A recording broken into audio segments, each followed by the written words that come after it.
Et si on se partageait le monde en deux? Une partie vous, une partie moi. On est d'accord? Allez, vendu.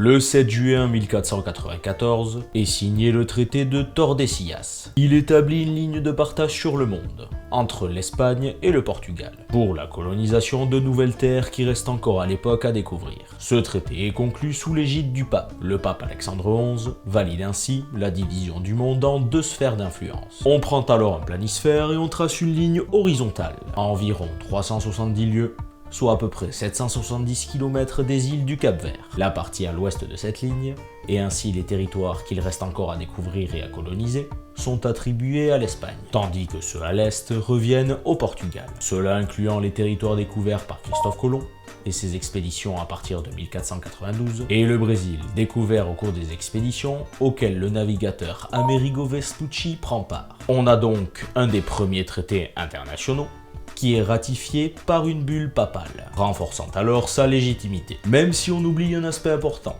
qui est la non-consultation des populations autochtones, quand même un petit peu conservée par ce traité, et le partage et l'exploitation de leur territoire.